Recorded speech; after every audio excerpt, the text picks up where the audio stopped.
Hey everybody, it's Grayson. I hope you're having a great day. Today we're going to discuss 5 tips that you can get your money ready for a potential recession. Now, there is no mystery that there's some craziness going on in our economy with interest rates rising, banks getting run on and shutting down. There is some uneasy tensions happening right now.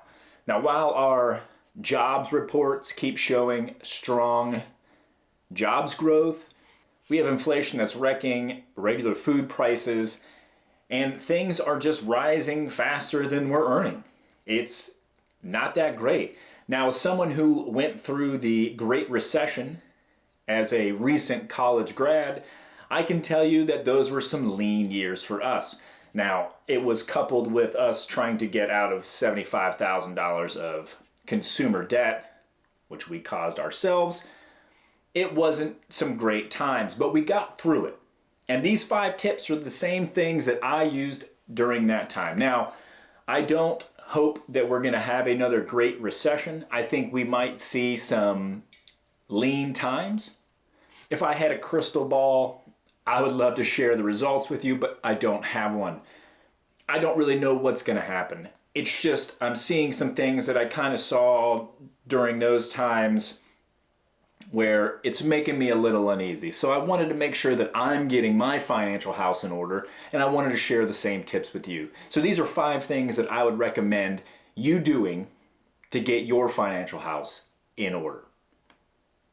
Before I go over those 5 things, if you enjoy this type of content and you want to learn how to make more money, keep more money, and grow your wealth over time, it would be awesome if you would like and subscribe. It would really help with the channel.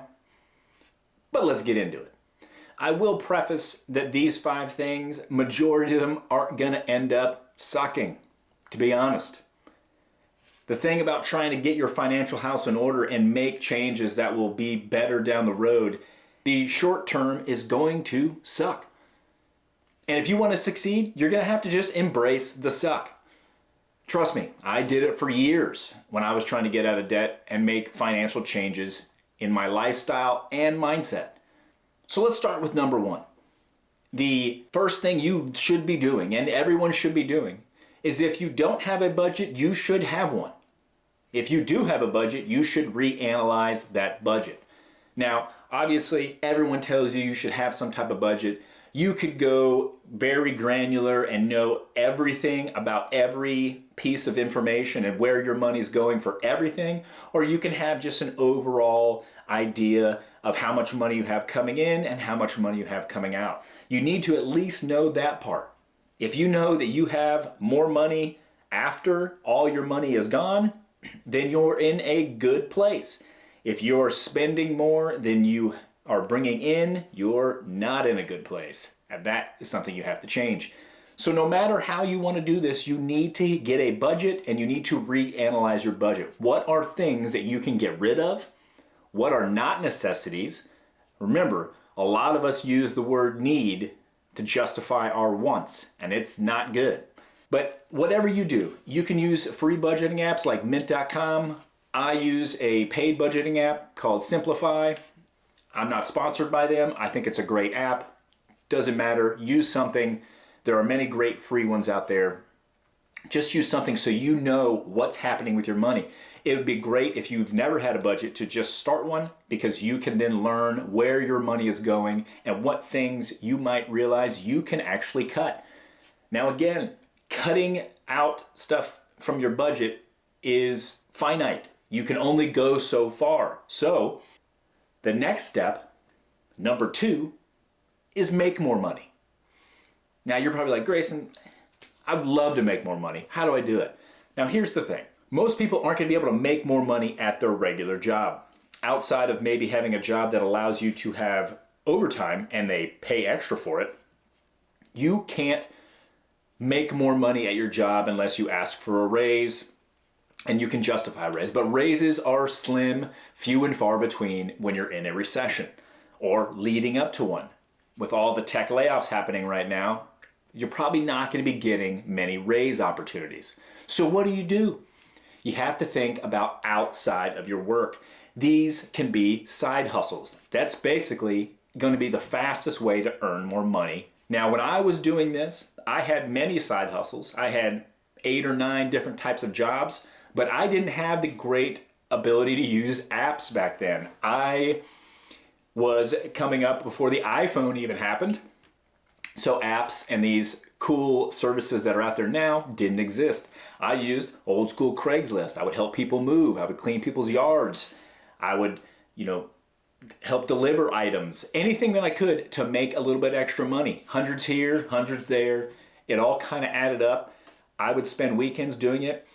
And one of the big things that I would do is that I would, instead of watching TV at night, I would learn a skill, and I would also try to freelance with that skill. You don't have to go to school for this. It's not something you need to go to school for. There is literally an online service for almost everything. If you have a great voice, you can be a voiceover artist. If you are good at art, you can be a sketch artist. If you are good at coding, you can be a developer for many different services. If you are great at design, you can build somebody a website. If you're great at marketing, you can do that. Social media, you can do that. Video editing, you can do almost anything. That's the beauty of the gig economy now, and it's so huge. You can start tonight and be earning money in a couple of days.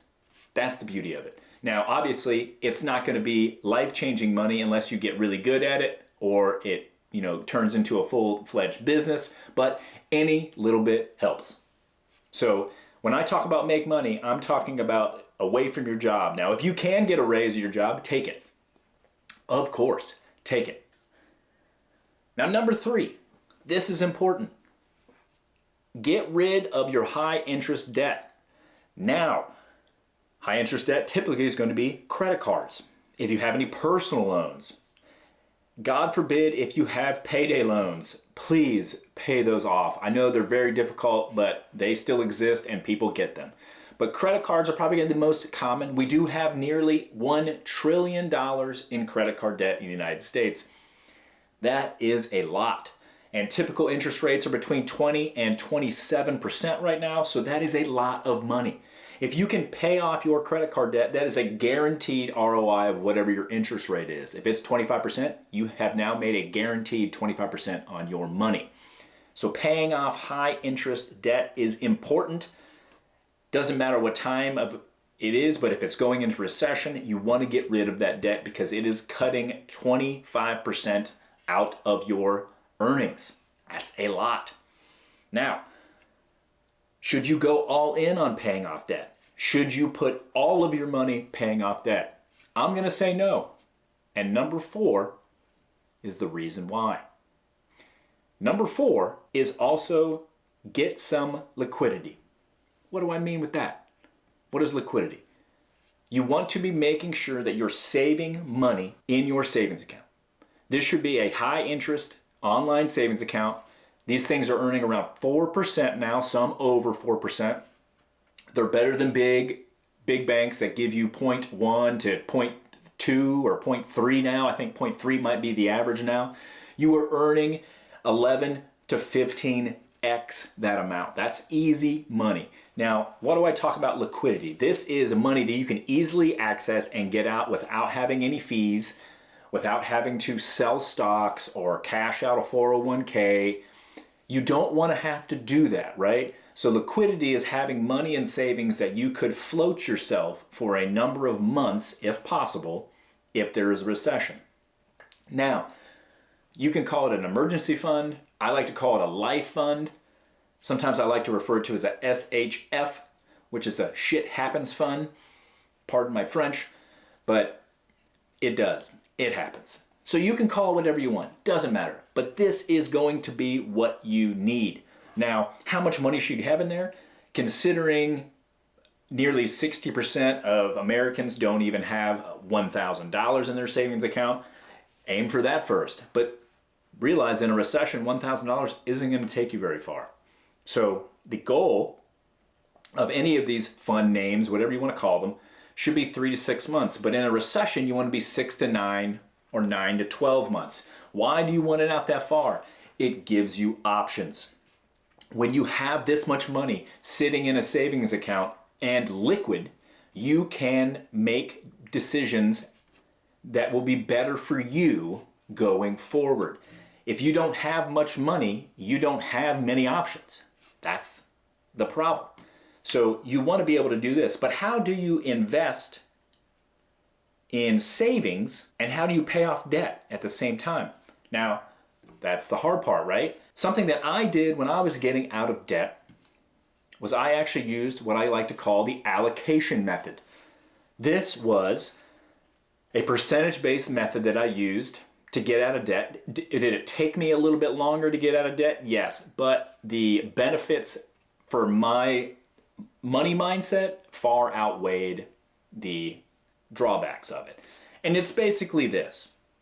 You take how much money you can pay towards debt, or how much money you have left over at the end of the month after you've paid all your bills, and you take a percentage of it and pay towards debt, and then you take a percentage of it and you save it. You invest it in yourself in your savings account. So what do I mean? In the beginning, I would probably say you do a 90-10, which is 90% pay off debt, 10% save. And as you've paid a lot of debt off, you start changing the ratios where you're now paying less towards debt and you're paying more towards savings. Now, why would you do that? Well, it's a mindset mentality change. You're going from trying to get away and break out of the spender mindset, which is why you are in credit card debt often, and then you want to get into the saver investing mindset.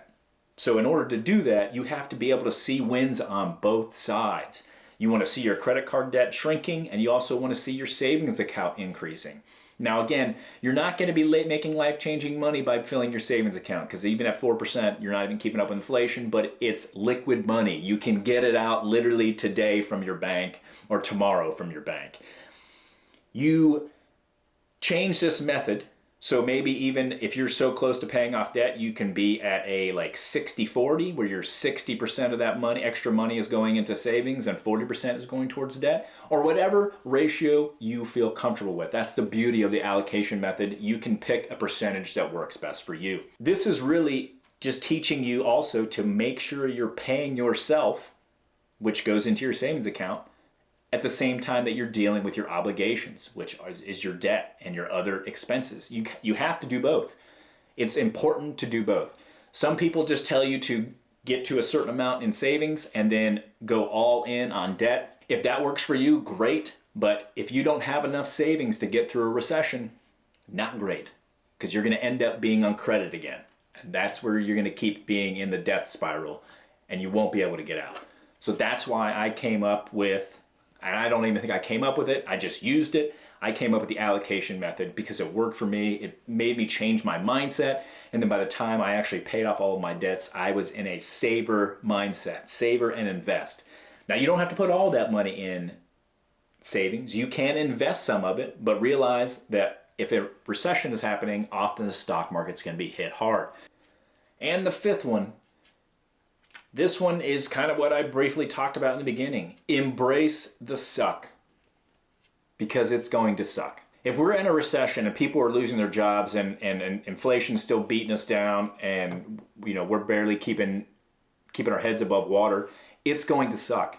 But the ones that get through it are the ones that can tread water long enough, or the ones that take advantage of the opportunities that come to them, right? You probably heard the adage, or there have been studies that the most millionaires are made during recessions. And there's a reason why that happens. Because when the stock market is down heavily, you can buy at a discount. When real estate market is down heavily, you can buy at a discount. You can take advantage of these opportunities when you have a good-sized emergency fund, life fund, shit happens fund, whatever you want to call it. You can make and take advantage of these opportunities. Now, again, it's not going to be great. Cutting things out of your budget that you think you need, not going to be great, not going to be fun. Learning how to cook, learning how to not go out to eat every night, reducing your DoorDash orders, not using Amazon Prime, cutting Netflix maybe, or only keeping one streaming service instead of 5. Whatever it's going to be, it's not going to be that great. Will you survive? Yes, because we don't actually need any of these things. I mean, we do need to eat. We do need water, we do need clothes, and we need shelter. Those are really your necessities. Now, what you use those and how you get those are all kind of wants. It was a story that my son came in and told me he knew about wants versus needs. And so I asked him those questions. I asked him a couple of things, and I said, well, what's a need? And he said a car. I said, okay, well, transportation is often a need. I said, well, what's a want? And he goes, well, I want a Lamborghini. Exactly. He got it right. He wants a Lamborghini. He needs a car. It's the same thing. You need shelter, but you don't need a 6,000 square foot McMansion. You need food, but you don't have to get it from a restaurant every day. You need clothes, but you don't need to be wearing Gucci. These are things that you have to make sacrifices on. Sacrifices are going to happen. Again, it's the ones that embrace the suck and they push through, because let me tell you from personal experience, I mean, we went through the Great Recession and it was like 4 years of suck. It wasn't great. It was always constantly looking over your shoulder, making sure you weren't going to get fired, so you were doing your job and trying to be the best you could. You weren't getting raises for it. You were going out and doing work on the weekends and at night, not watching any TV, doing nothing like that. Just focusing on trying to get ahead. So those are my tips for how to get your money ready for a recession. Again, do I know if we're going to have a recession? Is it going to be bad? I have no idea. I don't have a crystal ball, but I do have some thoughts that we might be getting into some lean times, so you should be preparing your money accordingly.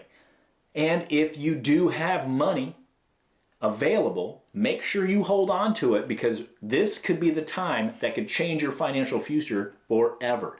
Again, more millionaires are made during recessions because you can take advantage of really cheap opportunities. And that is how you grow your wealth. Let me know what you guys think about these 5 money tips in the comments below. I hope to see you next time, and I hope you'll just be a little bit wealthier.